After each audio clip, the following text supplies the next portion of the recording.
Parâmetro este que serve de entrada para a definição das proteções, disjuntores e diâmetro dos condutores.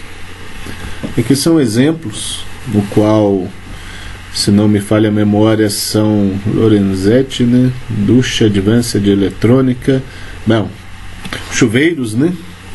Cuja potência aqui está em 7.500 watts para 220 volts. Aqui acredito eu que é uma fonte de alimentação de computador,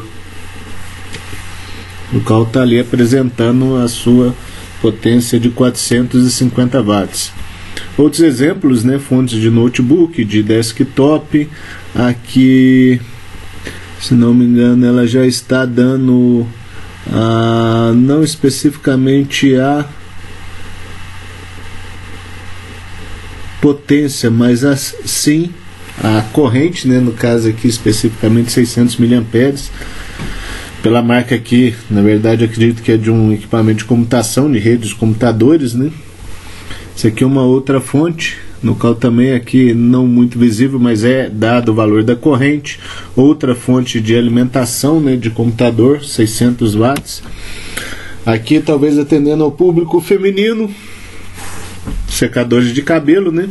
É comum eu escutar dúvidas sobre o uso de secadores de cabelo em tomadas de 10 amperes, mas enfim, para diferentes títulos eu cortei a marca. Existem diferentes potências aqui, um valor médio, no qual eu não entendo muito bem essa conta, né? Ele disse que para uma carga de 2.000 watts, até onde eu entendo, né? Como essa aqui, 2.100 watts, utilizada a 1 hora, ela vai ter um consumo de 2,1 kWh.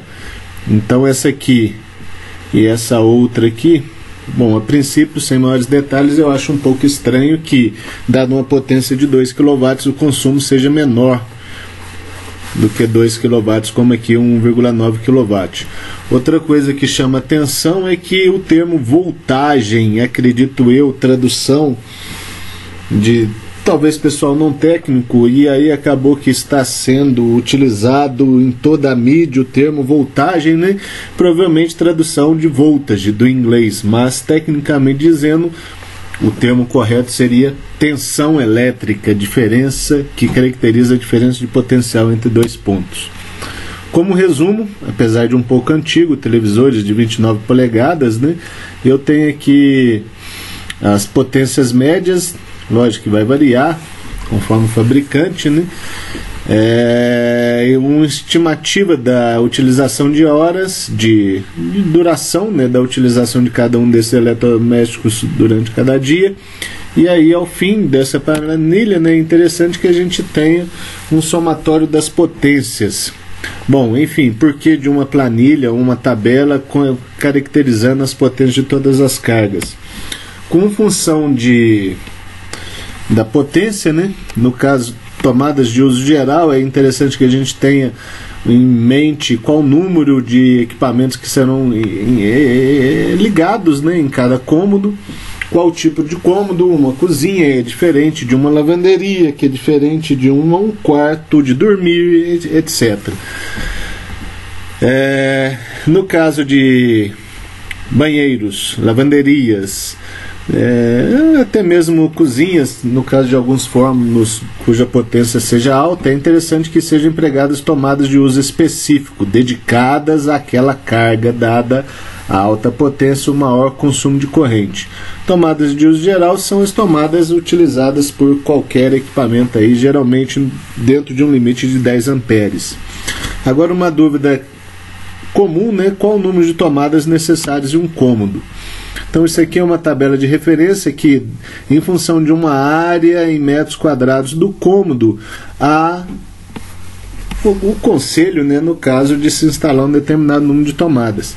Eu, particularmente, dado um cômodo de, por exemplo, 8 metros quadrados, teria ele 2 por 4, eu sugeriria pelo menos uma tomada em cada parede. Às vezes 2 tomadas é interessante em cada parede, então no mínimo 4, talvez 8 tomadas num cômodo. Pelo menos seria o meu critério para a minha residência. Bom, é comum, além de chuveiros, fornos, hoje em dia o uso de ar-condicionado, né, no caso é uma carga elétrica geralmente definida em função do número de BTUs ou capacidade de refrigeração, né?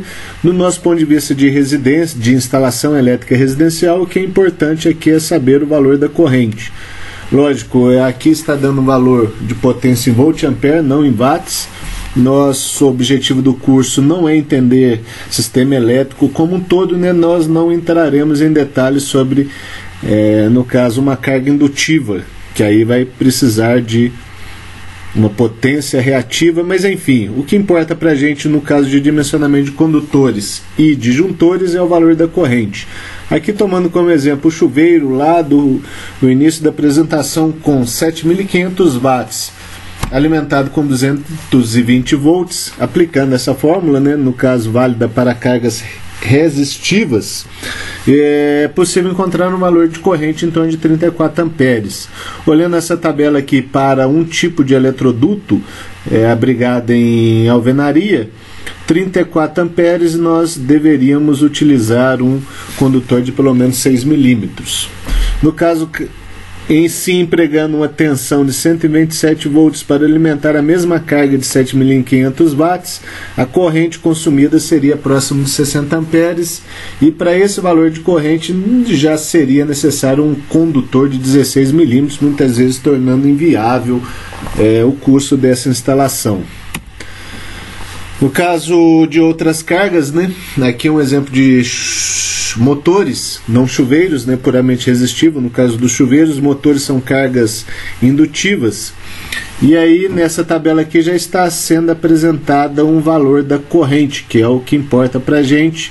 E características dessas cargas indutivas, não só motores, mas também transformadores, né, a sua corrente de energização, corrente de partida.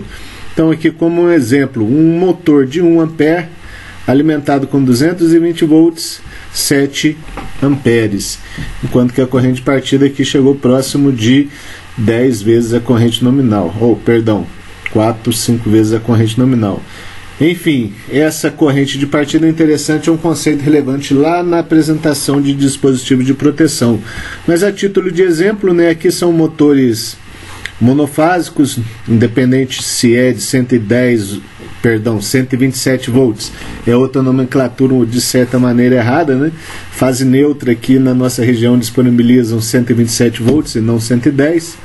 E, bom, enfim, tanto faz se 127 quanto 220 volts, esses tipos de motores são caracterizados como monofásicos, apesar de que aqui, no nosso caso, alimentados fase neutra, aqui é alimentado por duas fases do sistema elétrico.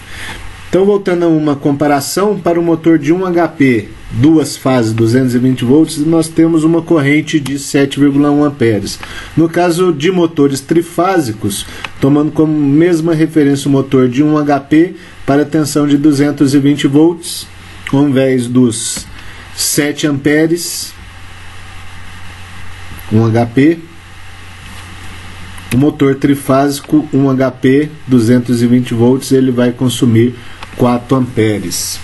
Enfim, se possível for, nem sempre se a rede elétrica disponibilizar 3 fases, é sempre interessante o emprego de motores trifásicos ao invés de monofásicos. E aqui, do ponto de vista de padrão de entrada, né, uma referência de uma concessionária de distribuição de energia, no caso, conforme a categoria do assinante. No caso, o que importa para a gente é a sua potência ou a carga instalada, né? O padrão de entrada vai fornecer, por exemplo, somente uma fase e um neutro, 2 cabos.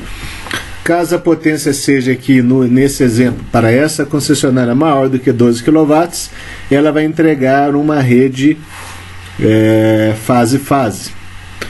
E se a potência for maior do que 23 amperes, já é admissível um sistema trifásico de entrega para esses consumidores com maior carga. Aqui ele fala a questão da seção transversal do condutor, né?